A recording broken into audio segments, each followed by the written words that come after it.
नमस्कार साथियों, Kalyani IAS academy के डिजिटल प्लेटफॉर्म पर आपका हार्दिक स्वागत है। पिछले लेक्चर्स में हमने जनसंख्या नियंत्रण को बहुत ही अच्छे से पढ़ा एवं समझा था। इस लेक्चर में हम जन्म मृत्यु समंक या वाइटल स्टैटिक्स को बहुत ही अच्छे से पढ़ेंगे एवं समझेंगे। तो शुरू करते हैं जन्म मृत्यु समंक या वाइटल स्टैटिक्स से। समस्या कितनी ही कठिन ही क्यों ना हो, यदि एक बेहतर रणनीति है, बेहतर योजना है, तो उस समस्या का समाधान अवश्य ही किया जा सकता है। और बेहतर रणनीति और बेहतर योजना के लिए आंकड़े या डेटा पर्याप्त होना चाहिए, विश्वसनीय होना चाहिए और वास्तविक होना चाहिए, ताकि उस आंकड़ों के माध्यम से, उस डेटा के माध्यम से एक ठोस एवं बेहतर नीति बनाई जाए, उसका बेहतर क्रियान्वयन हो, तो सामाजिक क्षेत्र से संबंधित जो भी समस्याएं हैं उनका समाधान निकाला जाता है। और जन्म मृत्यु समंक दरअसल वे महत्वपूर्ण आंकड़े होते हैं जिनके माध्यम से ही सामाजिक क्षेत्र की शिक्षा या स्वास्थ्य या अन्य समस्याओं से संबंधित बेहतर रणनीति बनाई जाती है और उनका समाधान निकाला जाता है।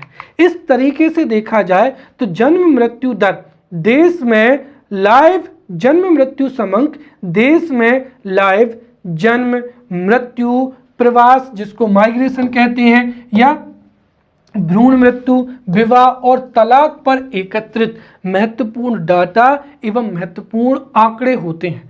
तो जन्म मृत्यु समंक दरअसल महत्वपूर्ण आंकड़े हैं और इन आंकड़ों से ही हम जन्म के, मृत्यु के, प्रवास के, भ्रूण मृत्यु के, इनके सभी आंकड़े जुटाते हैं और जिनसे चाहे वो शिशु मृत्यु दर हो, मातृ मृत्यु दर हो, या माइग्रेशन हो, या फिर सामाजिक क्षेत्र की शिक्षा या स्वास्थ्य से संबंधित कई समस्याएं होती हैं, उन समस्याओं के निदान में या उन समस्याओं के लिए नीति बनाने में इन जन्म मृत्यु समंक या वाइटल स्टैटिक्स का जो है वो इस्तेमाल किया जाता है।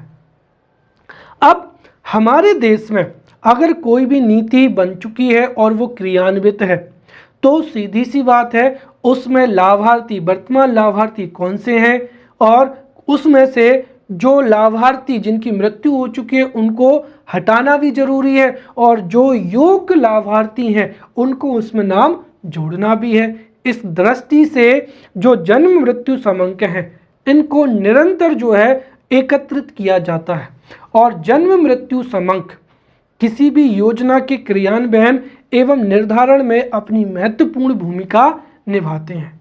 और जो जन्म मृत्यु समंक हैं इनको देश में नागरिक पंजीकरण के माध्यम से जो है वो एकत्रित किया जाता है। और जो नागरिक पंजीकरण है वो एक क्या है, प्रशासनिक प्रणाली है, और इस प्रशासनिक प्रणाली के माध्यम से सभी देशों की डेमोक्रेटिक जो गवर्नमेंट्स हैं वो जन्म, मृत्यु, माइग्रेशन, विवाह, तलाक से संबंधित जो है वो आंकड़ा जो है आबादी में से जो है एकत्रित करते हैं, और उन महत्वपूर्ण रिकॉर्ड्स को या उन महत्वपूर्ण जो आंकड़े हैं उनको स्टोर करते हैं, उनका अध्ययन करते हैं, विश्लेषण करते हैं, और उस सामाजिक क्षेत्र में जो भी समस्याएं हैं उनके निदान के लिए उन आंकड़ों का जो है वो प्रयोग किया जाता है। अब जो वाइटल स्टैटिक्स हैं या जन्म मृत्यु समंक है, ये न केवल सरकार के लिए किसी भी क्षेत्र में समस्या के निदान में महत्वपूर्ण होते हैं, बल्कि आम नागरिक के लिए भी जो वाइटल स्टैटिक्स होते हैं वो महत्वपूर्ण होते हैं। और जन्म मृत्यु समंक के महत्व को हम इन बिंदुओं से समझ सकते हैं। ध्यान रहे ये भी 11 नंबर में पूछा जा सकने वाला प्रश्न है, इसीलिए इसको बहुत अच्छे से पढ़ना है। और अब हम जन्म मृत्यु समंक से संबंधित जो महत्व है, जन्म मृत्यु समंक का महत्व है, उसको हम एक एक करके यहाँ पर समझेंगे। सबसे बड़ा महत्वपूर्ण तो क्या हो जाएगा कि जन्म मृत्यु समंक के माध्यम से सरकार हमारे देश में जन्म या मृत्यु या अन्य समस्याओं से संबंधित नई नीतियां बना सकती है, या फिर हमारे देश में जनसंख्या नियंत्रण के लिए परिवार नियोजन से संबंधित कार्यक्रम बनाने में भी इनका उपयोग करती है। कुल मिलाकर हमारे देश में जन्म एवं मृत्यु से संबंधित नई नीतियां एवं परिवार नियोजन के सफल क्रियान्वयन के लिए जो है जन्म मृत्यु समांक या वाइटल स्टैटिक्स महत्वपूर्ण भूमिका निभाते हैं। दूसरा, जो जन्म मृत्यु समांक होते हैं वो हमारे देश में जनसंख्या वृद्धि को कम करने के लिए या जनसंख्या को आवास उपलब्ध कराने के लिए या जनसंख्या के अनुपात में यातायात सुविधाएं देने के लिए, भोजन की आपूर्ति में जो भी प्रशासनिक अधिकारी हैं उनकी मदद करते हैं, नीतियां बनाने में मदद करते हैं और उन नीतियों के क्रियान्वयन में भी जो है वो महत्वपूर्ण भूमिका निभाते हैं। फिर राष्ट्रीय स्तर पर ये जो जन्म मृत्यु समांक होते हैं, ये जनसंख्या नीति में जो भी अंतर होता है, राइट, उस अंतर को पाटने के लिए जो भी महत्वपूर्ण कदम है उन कदमों को उठाने के लिए भी सरकार की महत्वपूर्ण जो है वो योगदान देते हैं, राइट। इसके साथ ही इनके सटीक विश्लेषण से ही, राइट, इनकी सटीक विश्लेषण से ही जो जनसंख्या संरचना है, आकार है, उसका वितरण कैसा है, उसकी वृद्धि कितनी है, इनका भी जो है वो सटीक विश्लेषण किया जा सकता है, अध्ययन किया जा सकता है, जिससे एक बेहतर योजना भी बनाई जा सकती है। इसके साथ ही जो जन्म मृत्यु समांक है वो जनता के हित में भी होते हैं, क्योंकि किसी क्षेत्र में मृत्यु दर कितनी है, शिशु मृत्यु दर कितनी है, मातृ मृत्यु दर कितनी है या जन्म दर कैसी है, ये अगर हमारे देश के लिए समस्याएं हैं तो इस समस्याओं के निदान के लिए सरकार योजना बनाएगी और योजना बनाएगी तो उससे सामाजिक सुरक्षा भी मिलेगी। किसको? आम नागरिकों को सामाजिक सुरक्षा मिलेगी। मान लीजिए अगर मातृ मृत्यु दर अधिक है तो सरकार ने मातृ मृत्यु दर के रोकने के लिए संस्थागत प्रसव बढ़ाने के लिए योजना बनाई, तो उससे जनता में जो संस्थागत प्रसव है उसको बढ़ावा मिलेगा, तो इसका प्रत्यक्ष जो लाभ है वो जनता को भी मिलेगा, राइट। इसके साथ ही किसी क्षेत्र में अगर लोग आव्रजन करते हैं, किसी दूसरे जगह से व्यापार, शिक्षा या अन्य उद्देश्य से आते हैं या उस क्षेत्र से प्रवास करते हैं, राइट, तो उनको भी इसमें सम्मिलित किया जाता है ताकि किसी क्षेत्र विशेष की जनसंख्या में जो भी परिवर्तन हो रहा है, अगर लोग आव्रजन हो रहे हैं तो वहाँ पर जो भी एक तरीके से शिक्षा, स्वास्थ्य की सेवाएं हैं उनको सरकार बढ़ाने का प्रयास करती है और लोगों का प्रवास हो रहा है, राइट, तब भी वहाँ पर जो है महत्वपूर्ण दिशा निर्देश दिए जाते हैं। साथ ही जन्म मृत्यु के अगर सटीक आंकड़े प्राप्त हों तो जो भी एलिजिबल कैंडिडेट हैं वो अगर 18 के प्लस हो चुके हैं तो उनको वोटर लिस्ट में शामिल किया जा सकता है, जो जिनकी डेथ हो चुकी है उनको वोटर लिस्ट से हटाया जा सकता है। इससे निर्वाचन व्यवस्था भी पारदर्शी होगी और वास्तविक जो है हमारे देश में निर्वाचन पद्धति से चुनाव, निर्वाचन व्यवस्था अच्छी होगी तो हमारे देश की लोकतांत्रिक स्थिति भी क्या होगी? मजबूत होगी, राइट।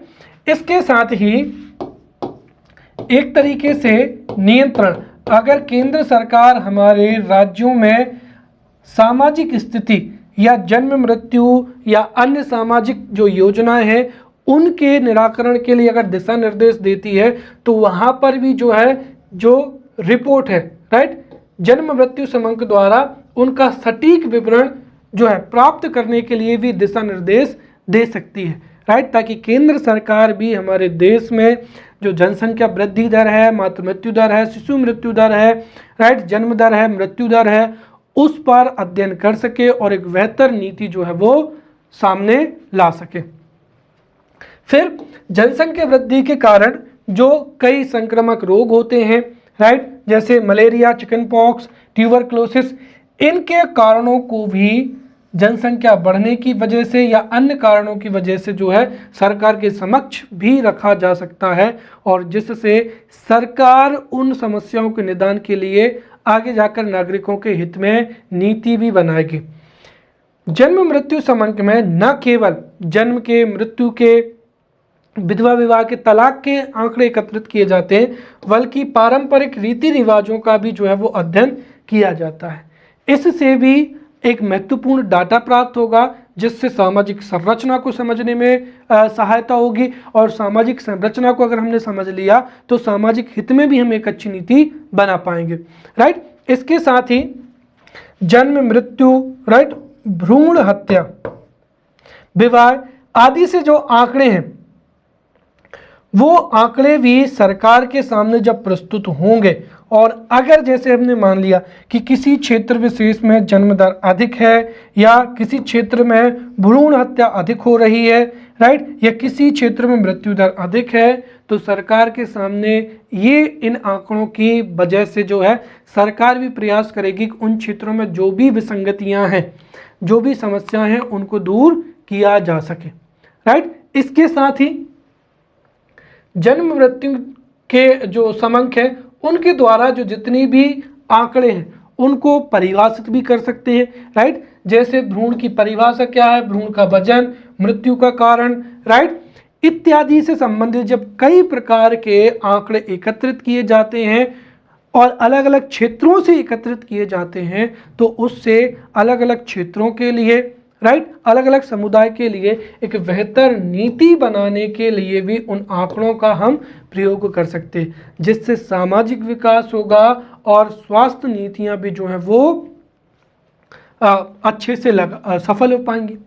जन्म मृत्यु समांक से जो है वो नागरिकों को भी फायदा होता है। दरअसल जब भी आपको बर्थ सर्टिफिकेट चाहिए या डेथ सर्टिफिकेट चाहिए और कुल मिलाकर जो वैधानिक प्रमाण पत्र है, तो जैसे ही आप डेथ सर्टिफिकेट या बर्थ सर्टिफिकेट के लिए अप्लाई करेंगे तो गवर्नमेंट के पास में तो वाइटल स्टैटिस्टिक्स जो है वो रिकॉर्ड हो जाएंगे और गवर्नमेंट उनके माध्यम से नीति बनाएगी जिससे समाज का कल्याण होगा। साथ ही साथ वो जो सर्टिफिकेट आपको मिलेगा उस वजह से आपको भी जो है फायदा मिलेगा। राइट, हो सकता है कि आप अगर किसी स्कूल में पढ़ना चाहते हैं, हॉस्पिटल में एडमिट होना चाहते हैं, विदेश जाना चाहते हैं, राइट, पासपोर्ट बनवाना चाहते हैं, तो इन सब में इन सब सर्टिफिकेट्स की रिक्वायरमेंट होती है। इसके साथ ही अगर कोई व्यक्ति बाहर से भारत में आता है तो उसे भी भारत में जो मृत्यु का प्रमाण पत्र है या फिर जन्म स्थान का जो है जो बस गए हैं उनके लिए भी भारत सरकार जो है सर्टिफिकेट जारी करती है, ताकि वो भी भारत के नागरिक बन सकें और जितनी भी सरकारी योजनाएं संचालित हो रही हैं उनमें अपना दावा प्रस्तुत कर सके। तो ये यहाँ पर हमने एक तरीके से देखा कि जन्म मृत्यु समांक के हमने महत्व को समझ लिया है। अब हम समझते हैं कि जो जन्म मृत्यु समांक हैं दरअसल इनकी गणना कैसे की जाती है। तो जन्म मृत्यु समांक की गणना ये भी 5 नंबर में प्रश्न पूछा जा सकता है। तो भारत में जन्म मृत्यु समांक की गणना कैसे की जाती है इसको हम यहाँ से समझना शुरू करते हैं। शुरुआत में हमारे देश में जन्म मृत्यु समांक जो है वो एकत्रित नहीं किए जाते थे। हालांकि हर 10 वर्षों में जनसंख्या की गिनती अवश्य होती थी, परंतु 10 वर्षों के अंतराल से पहले कभी भी जन्म मृत्यु समांक की गणना नहीं की गई थी। आज़ादी के बाद सन 1964-65 में भारत के महापंजीयक कार्यालय द्वारा आरंभिक आधार में हमारे देश के कुछ क्षेत्रों में जन्म मृत्यु समांकों को एकत्रित किया गया या लागू किया गया और उससे कुछ समय पश्चात सन 1960-70 से जन्म मृत्यु समांक जो है पूरे देश में लागू किया गया है। अर्थात हमारे संपूर्ण देश से अब जन्म मृत्यु समांक जो है वो एकत्रित किए जाते हैं और इसी वजह से हम राष्ट्रीय स्तर पर योजना बनाने में सफल हो जाते हैं। राइट, और यहाँ पर भी जन्म मृत्यु समांक की जो गणना है वो सैंपल रजिस्ट्रीकरण प्रणाली के द्वारा जो चयनित सैंपल इकाइयाँ हैं उनके अलग अलग सूत्रों के द्वारा जो जन्म मृत्यु समांक हैं वो प्राप्त किए जाते हैं। अब यहाँ पर जो जन्म मृत्यु समांक हैं वो 2 तरीके से प्राप्त होते हैं। राइट, तो जन्म मृत्यु समांक के लिए 2 प्रणालियाँ हैं। पहली प्रणाली पहली सूत्र के अंतर्गत जो स्थानीय कार्यकर्ता है, तो पहले सूत्र के अंतर्गत स्थानीय कार्यकर्ता जिसमें कौन हो जाएंगे, आंगनवाड़ी केंद्र या अध्यापक, ये ग्रामीण क्षेत्रों में प्रत्येक परिवार में जन्म एवं मृत्यु से संबंधित जो आंकड़े हैं उसको कलेक्ट करते हैं। इसके साथ ही दूसरे सूत्र में हर 6 माह में सुपरवाइजर जो है वो उस एरिया में स्वतंत्र क्या करता है, सर्वेक्षण करता है। फिर जो आंगनबाड़ी या अध्यापक एवं सुपरवाइजर उन दोनों ने जो आंकड़े एकत्रित किए हैं उनका मिलान किया जाता है, और यदि दोनों आंकड़े समान हैं तो उनको स्वीकृत कर लिया जाता है, और अगर उसमें किसी भी प्रकार की गड़बड़ी है तो पहले उसका सत्यापन किया जाता है, और सत्यापन करने के पश्चात ही उन आंकड़ों को सम्मिलित करते हैं। इस तरीके से जो सटीक आंकड़े हैं वो प्राप्त हो जाते हैं। राइट। अब यहाँ पर हम अगला जो पढ़ेंगे वो है कि जन्म मृत्यु जो समंक है उसकी प्राप्ति के स्रोत क्या है। ये भी बहुत ही इजी टॉपिक है जो कि 5 नंबर में पूछा जा सकता है कि जन्म मृत्यु समंक के प्रमुख स्रोतों की व्याख्या कीजिए, या भारत में जन्म मृत्यु समंक संबंधी जन्म मृत्यु समंक कहाँ से प्राप्त होते हैं। तो जन्म मृत्यु समंकों को निम्नलिखित माध्यमों से प्राप्त किया जाता है। पहला क्या हो जाएगा, जनगणना।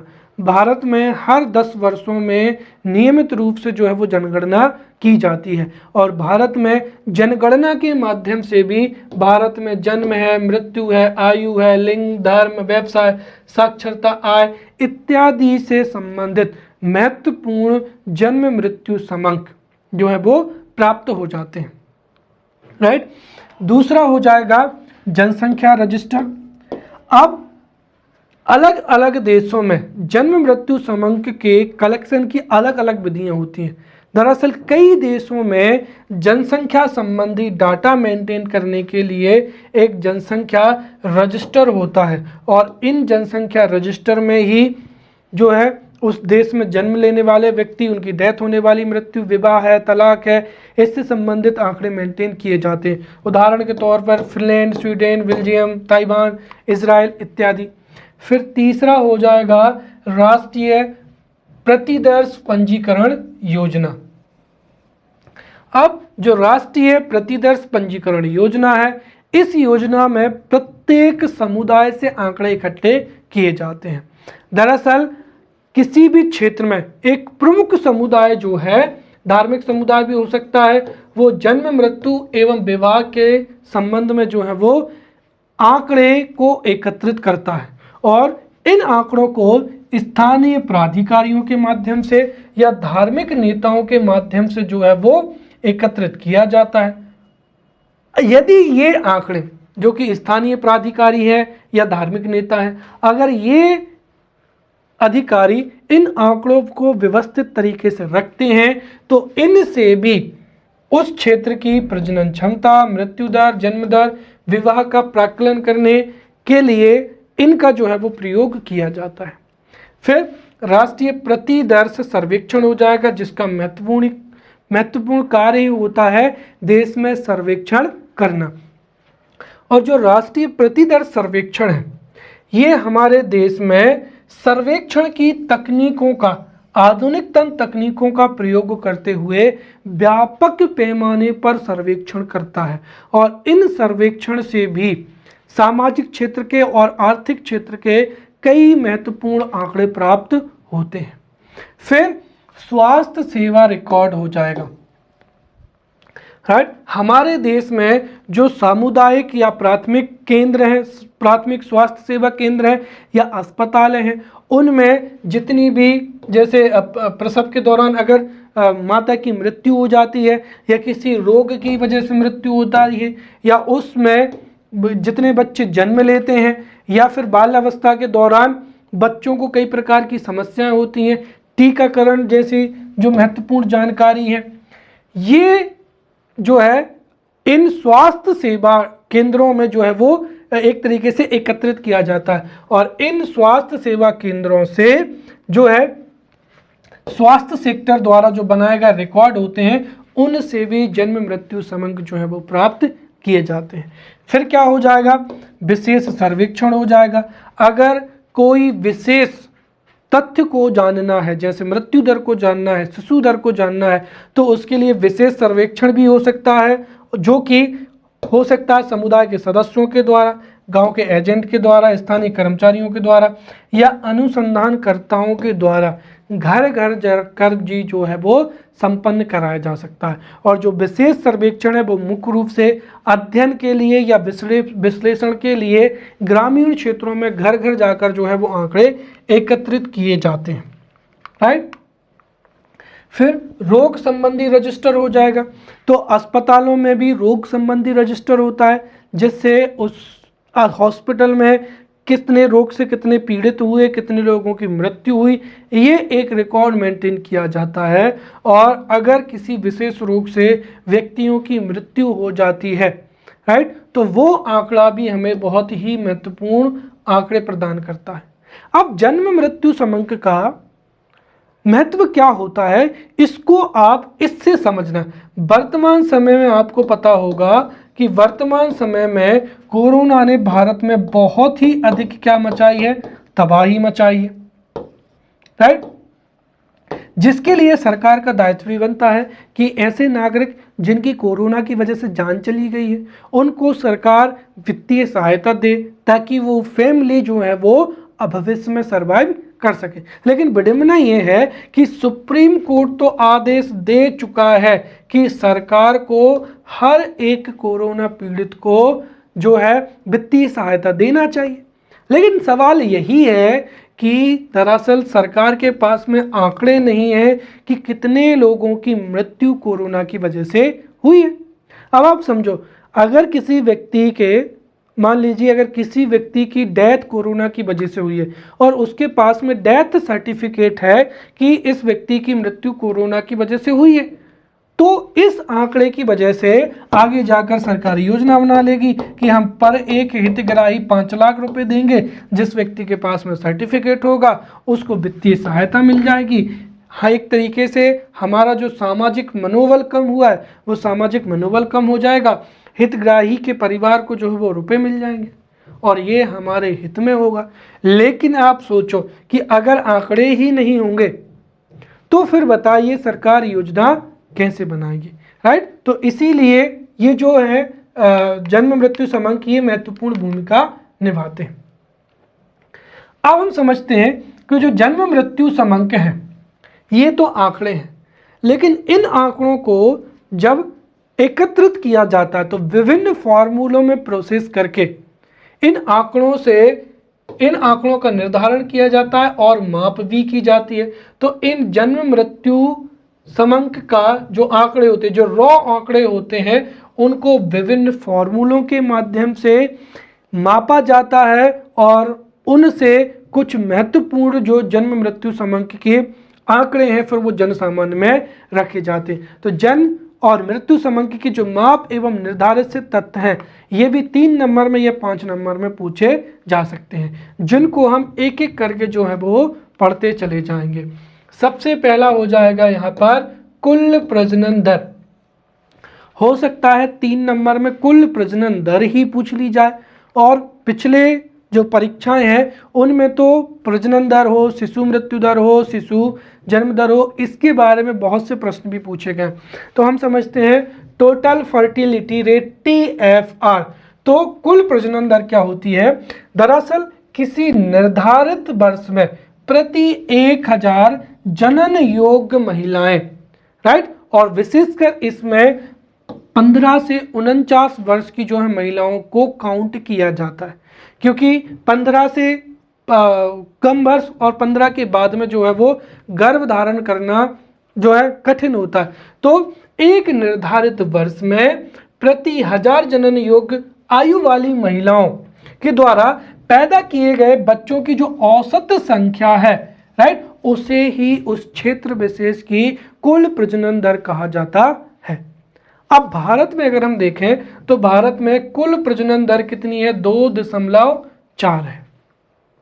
अर्थात भारत में जो कुल प्रजनन योग्य 1000 महिलाएं हैं, राइट, उनके द्वारा औसत रूप से 2.4 बच्चे जो हैं वो जन्म दिए जाते हैं, राइट। तो भारत में 2.4 है और मध्य प्रदेश में कितना है, अधिक है, 2.7, जिसको भारत सरकार चाहती है कि इसको 2.1 तक लाया जाए, क्योंकि ये 2.1 तक आ जाएगा तो इससे हम जो प्रतिस्थापन दर है, रिप्लेसमेंट रेट है, उस पर पहुंच जाएंगे। अगर ये 2.1 से अधिक होगी, 2.2, 2.3, 2.4, तो अर्थात जनसंख्या बहुत तेजी से बढ़ रही, और ये 3 के ऊपर है तो फिर तो समझ लीजिए कि जनसंख्या विस्फोट की स्थिति बन जाएगी। तो भारत में जो TFR है वो 2.4 है, मध्य प्रदेश में 2.7 है, जिसको सरकार प्रयासों से 2.1 लाना चाहती है। अब हम समझते हैं यहाँ पर कि भारत में जो प्रजनन दर है उसको कौन कौन से कारक प्रभावित करते हैं, राइट। तो जो कुल प्रजनन दर है उसको कौन कौन से कारक प्रभावित करते हैं, या फिर हो सकता है परीक्षा में ये ना पूछकर ये पूछ लिया जाए कि भारत या मध्य प्रदेश में जो उच्च प्रजनन दर है उसके क्या कारण है। दोनों का उत्तर ही क्या होगा, समान होगा। तो कुल प्रजनन दर को प्रभावित करने वाले कारक, या मध्य प्रदेश में कुल प्रजनन जो दर है उसके उच्च होने के कारणों को हम यहाँ पर एक एक करके पढ़ेंगे। सबसे पहला क्या हो जाएगा, धार्मिक अंधविश्वास हो जाएगा, राइट। पिछले लेक्चर में मैंने आपको बहुत अच्छे से बताया था कि कई धार्मिक संप्रदाय परिवार नियोजन अपनाने में जो है हिचकिचाते हैं, क्योंकि उनकी धार्मिक मान्यता है कि जो बच्चे हैं वो ईश्वर की देन है, इसलिए बच्चों के जन्म में कोई भी कृत्रिम बाधा उत्पन्न नहीं करनी चाहिए। इसलिए कई धार्मिक संप्रदाय जो है वो परिवार नियोजन को वरीयता नहीं देते हैं। जो कॉन्ट्रासेप्टिव्स उपाय हैं, राइट, गर्भ निरोधक उपाय हैं, या जो गर्भ निरोधक जो दवाएं हैं, इंजेक्शंस हैं या उपाय हैं, उनका उपयोग भी नहीं करते हैं और उनका उपयोग करने को पाप मानते हैं, राइट। इसीलिए जब तक ये धार्मिक अंधविश्वास दूर नहीं होगा, राइट, और जब तक उनको परिवार नियोजन का महत्व नहीं समझाया जाएगा तब तक क्या होगी, प्रजनन दर अधिक होगी, राइट। तो धार्मिक अंधविश्वासों की वजह से जो बच्चे हैं उनको ईश्वर की देन माना जाता है, और संतान उत्पत्ति नियंत्रण में वो किसी भी प्रकार की बाधा नहीं डालते हैं। इस वजह से उस क्षेत्र विशेष में या उस धार्मिक समुदाय की जो प्रजनन दर होती है TFR वो क्या होती है, अधिक होती है। दूसरा हो जाएगा संयुक्त परिवार व्यवस्था। दरअसल जब परिवार संयुक्त होता है तो बच्चों का पालन पोषण जो है वो परिवार के अन्य सदस्यों, दादा दादी, नाना नानी, इनके द्वारा होता है। इसीलिए जो दंपत्ति होते हैं वो बच्चों के पालन पोषण में कोई भी कठिनाई महसूस नहीं करते हैं, राइट। इस वजह से भी वो उस पिंच को या उस कठिनाई को महसूस नहीं कर पाते हैं, इसीलिए बगैर सोच विचारे वो बच्चों को पैदा करते चले जाते हैं, राइट। इस वजह से भी जो संयुक्त परिवार है वो उच्च प्रजनन जो दर है उसमें भूमिका निभाता है।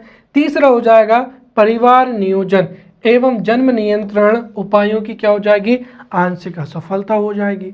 पहली चीज तो ये कि हमारे देश में कुछ धार्मिक समुदाय परिवार नियोजन को अपनाना ही नहीं चाहते हैं। दूसरी चीज ये है कि हमारे देश की सामाजिक विचारधारा ऐसी है कि जो परिवार नियोजन के जो उपाय हैं, राइट, चाहे वो गर्भ निरोधक गोलियां हो, राइट, गर्भ निरोधक गोलियां हो, इंजेक्शंस हो, निरोध हो या अन्य उपाय, उनके बारे में बातचीत करना, उनका प्रचार प्रसार करना, राइट, उसको निम्न स्तर का कार्य समझा जाता है, राइट। या खुलकर उस पर जो है लोगों को जागरूकता नहीं दी जाती है, जिसकी वजह से ये कार्यक्रम आंशिक रूप से जो है वो असफल हो चुके हैं। इस वजह से भी कुल प्रजनन दर अभी भी अधिक बनी हुई है, राइट। अशिक्षा की वजह से एवं जन आंदोलन में कमी की वजह से अभी भी जागरूकता की कमी है, राइट। परिवार नियोजन में महिलाओं के जो निर्णय हैं उनको प्राथमिकता दी ही नहीं दी जाती है, राइट। इस वजह से न केवल उच्च प्रजनन दर होती है बल्कि महिलाओं का जो मौलिक हक महिलाओं की शिक्षा का, स्वास्थ्य का या उनको अपने तरीके से जीवन जीने का जो हक है वो भी छिन रहा है, क्योंकि महिलाएं अधिकांश समय तक बच्चों के लालन पालन में रखी रहती हैं। फिर शिक्षा एवं जो उच्च पुराने आदर्श हैं, राइट, परिवार की जो है एकता में, अगर परिवार एक है तो उसमें ताकत होती है। अधिक बच्चे होंगे तो जो निर्धन परिवार होते हैं वो अक्सर परिवार को ही पूंजी मानते हैं, इसलिए इन आदर्शों की वजह से भी क्या होता है, कुल प्रजनन दर अधिक है। फिर गरीबी में जो परिवार नियोजन उपाय हैं उनको ना अपनाए जाने के कारण जो है वो प्रजनन दर अधिक है। फिर बेटी की चाहत हो जाएगी, मोक्ष प्राप्ति के लिए या वंश वृद्धि के लिए बेटा होना तो जरूरी है, और पहली संतान अगर बेटी हो गई, दूसरी भी हो गई, तो फिर बेटे की चाहत में जो है वो अधिक से अधिक बच्चों को जन्म दिया जाता है। फिर भारत में लंबा उर्वरक काल हो जाएगा। दरअसल भारत की जो जलवायु है वो उष्ण कटिबंधीय, समशीतोष्ण कटिबंधीय जलवायु है। इस वजह से भारत में महिलाओं में जो परिपक्वता है वो 15 साल में ही आ जाती है, और हमारे देश में जो है विवाह की आयु भी कितनी रखी गई है, 18 वर्ष रखी गई है। इस वजह से देखा जाए तो 18 से 30 वर्ष तक हमारे देश में एक लंबा उर्वरक समय पाया जाता है, जिस वजह से भी परिवारों में अधिक बच्चों का जन्म होता है। वहीं पश्चिमी देशों की जो जलवायु है वो शीत जलवायु पाई जाती है।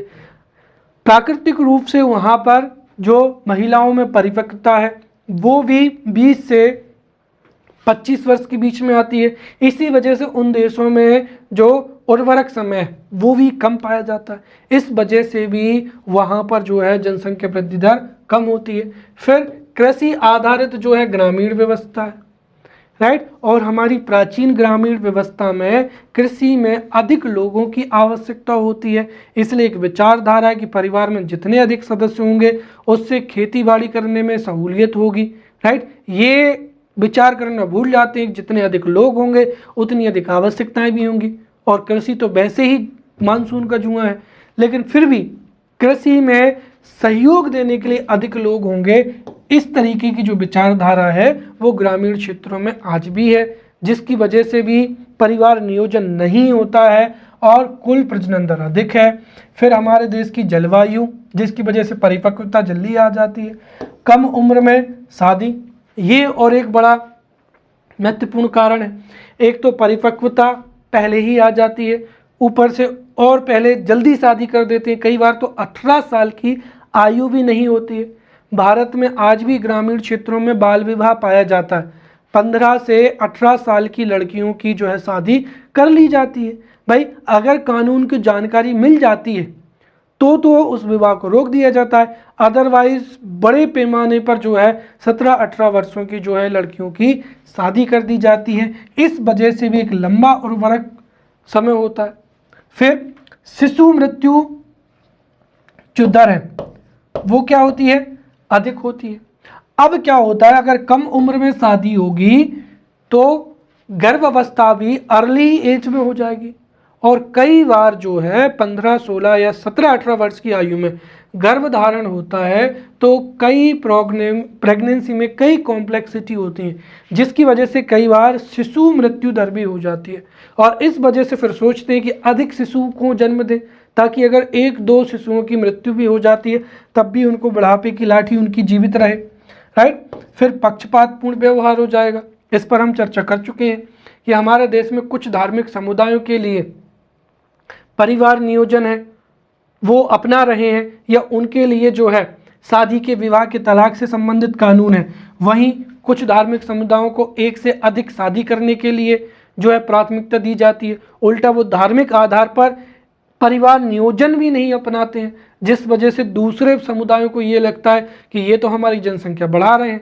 इस वजह से भी जो है पक्षपातपूर्ण व्यवहार की वजह से भी जो है परिवार नियोजन उतना सफल नहीं हुआ है। फिर स्वास्थ्य सुविधाओं की भी कमी हो जाएगी।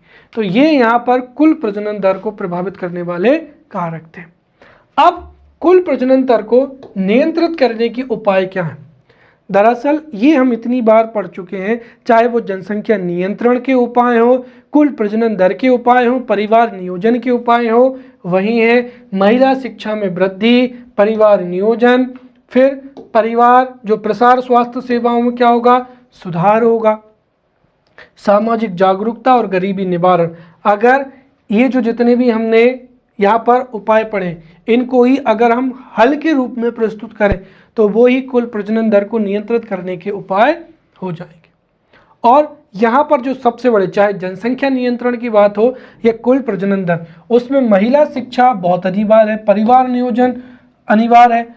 और स्वास्थ्य सेवाओं में भी क्या होना चाहिए, सुधार होना चाहिए, क्योंकि कल हमने देखा था कि स्वास्थ्य सेवाएं भी ना होने की वजह से लोग नसबंदी को नहीं अपनाते, क्योंकि कई बार नसबंदी में जान भी चली जाती है, जोखिम भी होता है। इसलिए प्रसार स्वास्थ्य सेवाएं अच्छी होंगी तो व्यक्ति विश्वास के साथ में परिवार नियोजन को अपनाएगा, और शिक्षा अच्छी होगी तो सामाजिक जागरूकता भी होगी। और मैंने पहले ही बताया कि जनसंख्या नियंत्रण सामाजिक जागरूकता से ही क्या है, संभव है। दूसरा हो जाएगा यहां पर जन्म दर। जन्म दर से तात्पर्य है कि प्रति 1000 व्यक्तियों पर एक वर्ष में होने वाले जन्मों को ही क्या कहा जाता है, जन्म दर कहा जाता है। ध्यान रखना, प्रजनन दर में क्या करते हैं हम कि प्रति 1000 प्रति 1000 जनन योग्य अर्थात 15 से 49 आयु वर्ग वाली महिलाओं के द्वारा जितने औसत बच्चों को जन्म दिया जाता है उसको कुल प्रजनन दर कहते हैं। लेकिन जन्म दर में क्या है कि किसी भी क्षेत्र विशेष में 1000 की जनसंख्या या 1000 नागरिकों पर एक वर्ष में जितने बच्चों का जन्म होता है उसको ही क्या कहते हैं, जन्म दर कहते हैं। और 2011 की जनसंख्या के अनुसार भारत में जन्म दर कितनी है, 21.4 प्रति 1000। वहीं मध्य प्रदेश भारत से आगे 26.3 प्रति क्या हो जाएगा, 1000 हो जाएगा। और जो नीति आयोग है उसने वर्तमान समय में नवीन आंकड़े दिए हैं। नीति आयोग के अनुसार जो है वर्तमान समय में भारत में जो जन्म दर है वो 17.41 प्रति क्या है, 1000 है। वहीं मध्य प्रदेश में 24.6 प्रति क्या है, 1000 है। अब हो सकता है कि जन्म दर से संबंधित आंकड़े आपसे परीक्षा में भी पूछ लिए जाएं। तो उच्चतम जन्म दर वाले जो राज्य हैं, तो भारत में जिन राज्यों में उच्चतम जन्म दर है वो हो जाएंगे बिहार, उत्तर प्रदेश, मध्य प्रदेश और राजस्थान। और इन राज्यों में शिक्षा का स्तर हो, स्वास्थ्य शिक्षाओं का स्तर हो, वो भी क्या है, कम बना हुआ है। तो उच्चतम जन्म दर वाले राज्यों में बिहार, उत्तर प्रदेश, मध्य प्रदेश और राजस्थान, जिसमें हमारा मध्य प्रदेश भी सम्मिलित है। फिर न्यूनतम जन्म दर वाले राज्य गोवा, त्रिपुरा, केरल और क्या हो जाएंगे, मणिपुर हो जाएंगे। और यहाँ पर अगर आप इनकी स्वास्थ्य सेवाएं और शिक्षा का प्रतिशत देखेंगे तो भी आपको जो है शिक्षा के आंकड़े बेहतर ही मिलेंगे। तो इससे ये भी सिद्ध होता है कि जिन क्षेत्रों में सामाजिक जागरूकता अधिक होती है, राइट, सामाजिक जागरूकता अच्छी होती है, शिक्षा व्यवस्था अच्छी होती है, स्वास्थ्य सेवाएं अच्छी होती हैं, वहाँ पर जो है जन्म दर भी जो है वो कम पाई जाती है, न्यूनतम पाई जाती है। फिर अधिकतम जन्म दर वाले संघीय क्षेत्रों में दादर एंड नागर हवेली हो जाएगा और न्यूनतम में अंडमान हो जाएगा, राइट। तो ये यहाँ पर हमने जन्म दर के बारे में पढ़ा। अब हम पढ़ते हैं यहाँ पर अशोधित जन्म दर। ये 3 नंबर में भी पूछा जा सकता है, राइट। अशोधित जन्म दर क्या होती है कि किसी समय विशेष, राइट, किसी समय विशेष में प्रति 1000 जनसंख्या पर जन्म लेने वाले शिशुओं की संख्या को क्या कहा जाता है, अशोधित जन्म दर कहा जाता है, राइट। तो किसी समय विशेष में प्रति 1000 जनसंख्या पर जन्म लेने वाले जीवित शिशुओं की संख्या को अशोधित जो है वो जन्म दर कहा जाता है, जिसको हम इस फॉर्मूले से निकालते हैं। तो किसी वर्ष में जीवित जन्मों की कुल संख्या बटे वर्ष के मध्य में अनुमानित जनसंख्या, राइट। किसी विशेष टाइम पीरियड में जितने जीवित जन्मों की कुल संख्या है और उसके मध्य में जो अनुमानित जनसंख्या है उससे भाग दे दें और 1000 से मल्टीप्लाई कर दें तो वो अशोधित जन्म दर निकल आएगी। अगला हो जाएगा यहाँ पर पुनरुत्पादन या पुनर्स्थापक दर, जिसको ही रिप्लेसमेंट रेट बोला जाता है, जिसको हमने कई बार पढ़ा है। दरअसल पुनर्स्थापक दर वह दर होती है जिस पर जनसंख्या वृद्धि दर जो है वो शून्य हो जाती है, या जितनी जनसंख्या में उस देश में नए बच्चे जन्म लेते हैं उतनी ही संख्या में वयस्कों की मृत्यु भी हो जाती है, राइट। जिसको हम और स्पष्ट तरीके से समझे तो जो रिप्लेसमेंट रेट है या पुनर्स्थापक दर है किसी विशिष्ट आयु वर्ग के व्यक्ति, चाहे वो स्त्री हो या पुरुष हो, उनकी संख्या एवं आगामी पीढ़ी में उसी आयु वर्ग के व्यक्तियों की जो प्रत्याशित संख्या के अनुपात को ही क्या कहा जाता है, रिप्लेसमेंट रेट कहते हैं। उदाहरण के लिए अगर जैसे हम लें कि किसी वर्ष में कुल स्त्री जन्मों को पुनरुत्पादक जो आयु वर्ग है जैसे 1540, तो उनकी स्त्रियों की कुल संख्या से विभाजित किया जाए तो क्या मिल जाएगी, रिप्लेसमेंट रेट मिल जाएगी। इसको ऐसे भी आप समझ सकते हैं फॉर्मूले के माध्यम से, पुनरुत्पादक या पुनर्स्थापक दर, तो पुनरुत्पादन या रिप्लेसमेंट रेट बराबर क्या होता है, स्त्री शिशुओं के जन्मों का क्या हो जाएगा, कुल योग हो जाएगा, बटे पुनरुत्पादन या पुनर्स्थापक जो आयु वर्ग की स्त्रियों की क्या हो जाएगी, कुल संख्या हो जाएगी, और मल्टीप्लाई में कितना हो जाएगा, 1000 हो जाएगा। दरअसल यहाँ पर जितने भी स्त्री शिशु हैं ये क्या हो जाएंगे, आगामी पीढ़ी हो जाएंगी, राइट। ये आगामी पीढ़ी में उसी आयु वर्ग के लोगों की संख्या हो जाएगी, और बटे वर्तमान समय में जो पुनरुत्पादक या पुनर्स्थापक जो आयु वर्ग की स्त्रियों की कुल संख्या, अगर इस अनुपात को अगर हम 1000 से, मतलब जो आगामी पीढ़ी है उसमें हमने भाग दे दिया वर्तमान पीढ़ी से और गुणा कर दिया 1000 से, तो उसे ही क्या कहते हैं, रिप्लेसमेंट रेट कहते हैं, राइट। अब आ जाते हैं हम यहाँ पर मृत्यु दर पर। हाँ, एक चीज और यहाँ पर देखिए, अगर हम यहाँ पर जो TFR है, टोटल फर्टिलिटी रेट, अगर TFR 2.1 होता है तो उसको ही क्या कहा जाता है, पुनर्स्थापक दर कहा जाता है। क्योंकि अगर जैसे हम कह लेते हैं कि TFR क्या होता है कि भाई अगर कोई विशेष आयु वर्ग की महिला है, राइट, या जो जन्म देने की क्षमता रहती है, वो अपने जीवन काल में औसत रूप से 2.1 बच्चों को जन्म देती है। और आप समझिए माता पिता भी कितने हैं, 2 बच्चे हैं, राइट, माता पिता 2 व्यक्ति हैं। जब इनकी डेथ होगी तो इनके 2 बच्चे क्या होंगे, इनका स्थान ले लेंगे। और ये 0.1 दरअसल वो संख्या है जो ये अज्यूम करके लेते हो सकता है कुछ बच्चों की जो है शैशव अवस्था में या कुछ बच्चों की जान भी जा सकती है। इसीलिए अगर TFR 2.1 होगा तो जो जनसंख्या होगी वो रिप्लेसमेंट, मतलब जो जनसंख्या वृद्धि दर होगी वो कैसी होगी, रिप्लेसमेंट रेट होगी। क्लियर। चलिए अब आगे पढ़ते हैं। मृत्यु दर सीधा हो जाएगा कि किसी भी क्षेत्र विशेष में 1000 व्यक्तियों पर प्रति 1 वर्ष में होने वाली जो टोटल डेथ होती हैं या मृत्यु होती हैं उनको ही क्या कहा जाता है, मृत्यु दर कहा जाता है, राइट। इसमें एक बात आपको विशेष रूप से याद ये रखनी है कि जन्म पूर्व मृत्यु या जो गर्भपात है उसको मृत्यु की यहाँ पर मृत्यु के रूप में काउंट नहीं किया जाता है, राइट। तो 1000 लोगों पर जितने लोगों की मृत्यु होती है वही क्या हो जाएगी, मृत्यु दर हो जाएगी।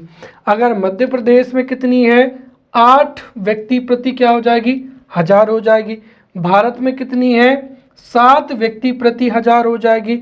उच्चतम मृत्यु दर वाले राज्य उड़ीसा, मध्य प्रदेश, छत्तीसगढ़, असम। न्यूनतम जो है मृत्यु दर वाले राज्य, राइट, ये यहाँ पर टाइपिंग मिस्टेक है। न्यूनतम मृत्यु दर वाले राज्य नागालैंड, मणिपुर, मिजोरम। फिर संघीय क्षेत्रों में यूटी में उच्चतम मृत्यु किसमें है, पुडुचेरी में है। और यूटी में न्यूनतम मृत्यु दर किसमें है, चंडीगढ़ में है, राइट। अब अगला हो जाएगा अशोधित मृत्यु दर। अशोधित मृत्यु दर का क्या हुआ कि एक विशेष वर्ष में या एक वर्ष में कुल मृतकों और कुल जनसंख्या के अनुपात को ही क्या कहा जाता है, अशोधित मृत्यु दर कहा जाता है, राइट। जैसे अशोधित जो है यहां पर भी मृत्यु दर है, राइट। तो अशोधित मृत्यु दर बराबर क्या हो जाएगा, अशोधित मृत्यु दर बराबर हो जाएगा कि किसी वर्ष विशेष में मृतकों की कुल संख्या बटे उस वर्ष के मध्य में अनुमानित जनसंख्या मल्टीप्लाई क्या हो जाएगा 1000, इसको ही अशोधित मृत्यु दर कहा जाता है। अब हम यहाँ पर समझते हैं शिशु मृत्यु दर।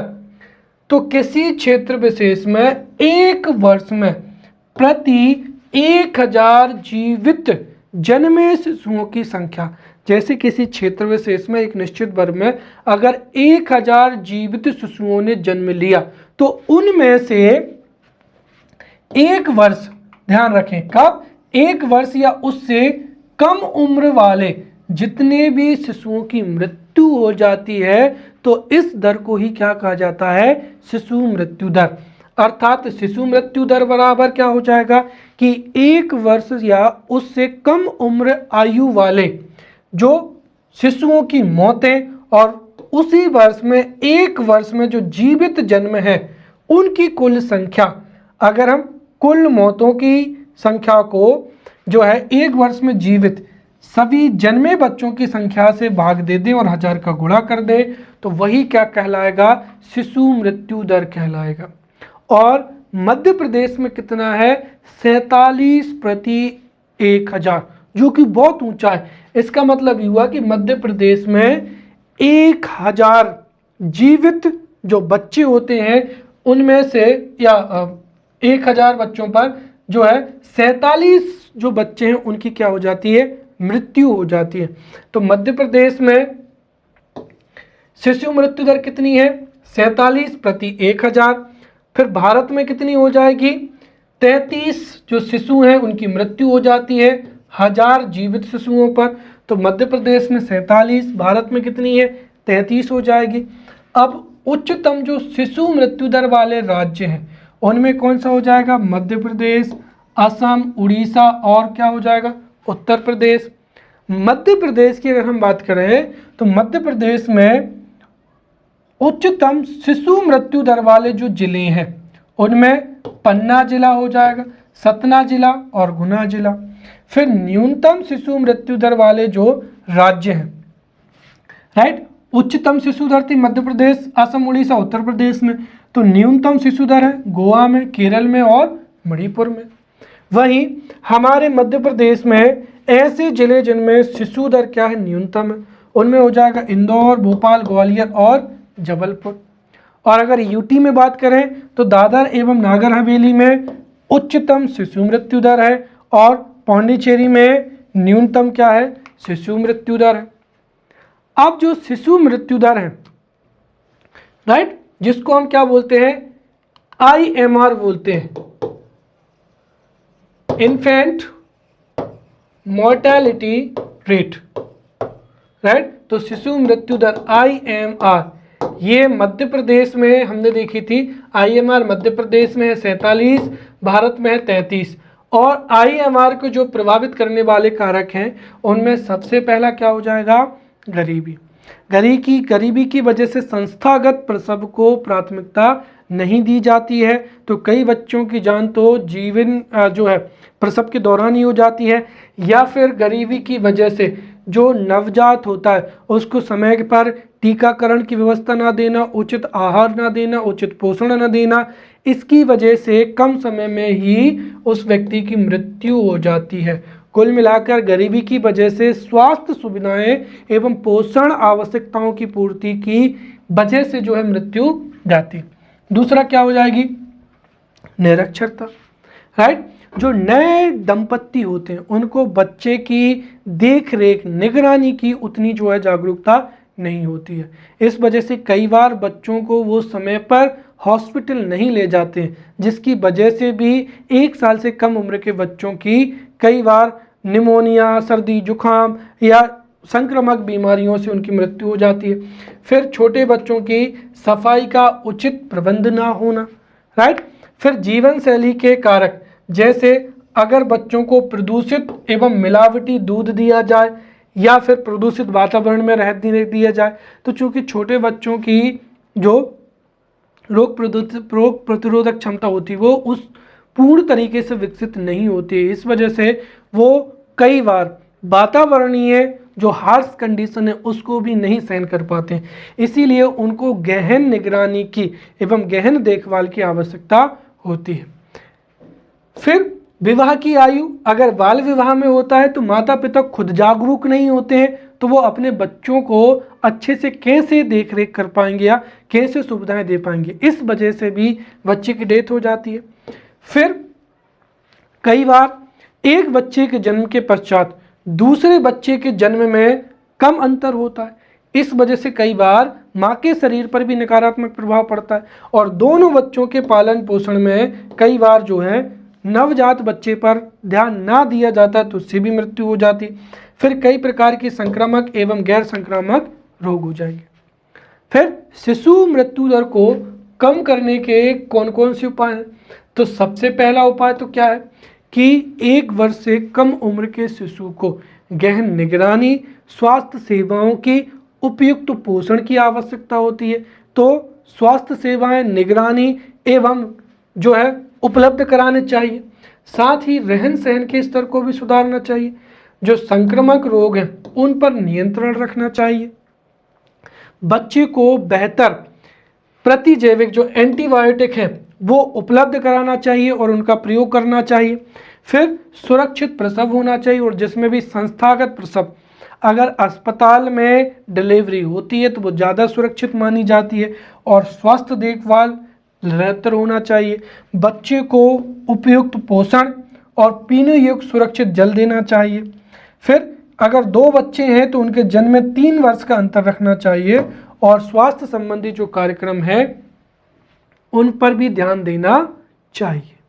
फिर अगला हो जाएगा हमारा मातृ मृत्यु दर, राइट। यहाँ पर मातृ मृत्यु दर को हम पढ़ेंगे जिसको MMM बार बोला जाता है, राइट। मदर मॉर्टेलिटी रेट,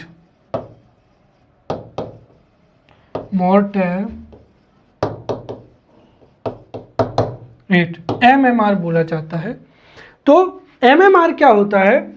प्रति 1 लाख जीवित जन्मों पर, राइट, प्रति 1 लाख जीवित जन्मों पर प्रसव पीड़ा से ग्रसित महिलाओं से जितनी महिलाओं की प्रसव के दौरान या गर्भावस्था समाप्ति के 42 दिनों के पहले मृत्यु हो जाती है उनको ही क्या कहते हैं?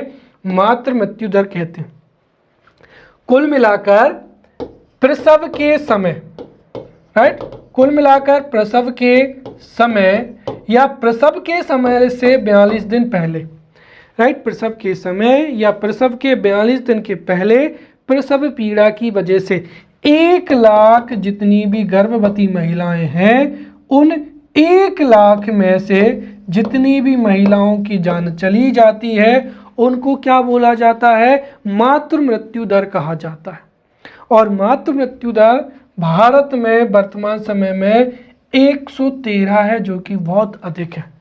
अर्थात भारत में 113 जो है 113 गर्भवती महिलाओं की मृत्यु हो जाती है। तो 1 लाख गर्भवती महिलाओं में से जो है 1 लाख गर्भवती महिलाओं पर जो है 113 महिलाओं की प्रसव के दौरान या प्रसव के 42 दिन पहले क्या होती है? मृत्यु हो जाती है। और ये आंकड़ा मध्य प्रदेश में तो और चौंकाने वाला है, 173। और हमने देखा था कि उस दिन मैंने आपको नई स्वास्थ्य नीति पढ़ाई थी। तो हमारी जो नई स्वास्थ्य नीति है 2017, नई स्वास्थ्य नीति में आपको पता होगा MMR को कितना लेके आना है? 100, जो कि भारत में भी 113 है, मध्य प्रदेश में 173 है। इसको घटाकर 2025 तक कितना लाना है? हमको 100 लेके आना है। और हमारे भारत में जो MMR है वो असम में, उत्तर प्रदेश में, उत्तराखंड में, राजस्थान में जो है MMR अधिक है। अब मातृत्व जो मृत्यु दर है या MMR है उसको हम इस तरीके से निकाल सकते हैं। MMR बराबर होता है कि प्रसवोत्तर कारणों से होने वाली मौतों की संख्या, प्रसव के दौरान या 42 दिन पहले उस क्षेत्र में जीवित जन्मों की जो संख्या है उसमें अगर हम 1000 का गुणा कर दें तो वो MMR निकल आएगी। अब मातृ मृत्यु दर को कौन कौन से कारण प्रभावित करते हैं? तो इन कारणों को भी हम बहुत अच्छे से पहले ही पढ़ चुके हैं। सबसे पहला क्या हो जाएगा, माँ की आयु हो जाएगी। अगर बाल्य अवस्था में ही विवाह हो जाएगा और जो गर्भधारण की आयु है वो भी 18 वर्ष या उससे कम है, तो माँ की आयु कम होने की वजह से भी जो है गर्भधारण के समय या प्रसव के दौरान जो है वो मृत्यु हो जाती है। अगर गर्भधारण की जो आयु है वो 20 से 30 वर्ष है तो कोई दिक्कत नहीं जाती है, लेकिन अगर 18 वर्ष या उससे भी कम है तो फिर उससे मातृ मृत्यु दर की अधिक दर होने की संभावना होती है। दूसरा क्या हो जाएगा, जन्म में अंतराल। यदि एक बच्चे के जन्म के तुरंत के बाद या दूसरी साल जो है अगर फिर से गर्भधारण होता है तो उससे जच्चा एवं बच्चा दोनों की जान जाने का खतरा अधिक होता है। माँ एवं बच्चे दोनों के लिए खतरा बन जाता है। तीसरा हो जाएगा अल्प पोषण, ये भी सुविधा है। गर्भवती महिला को अधिक प्रोटीन युक्त और अधिक पोषण युक्त भोजन खाने की आवश्यकता होती है।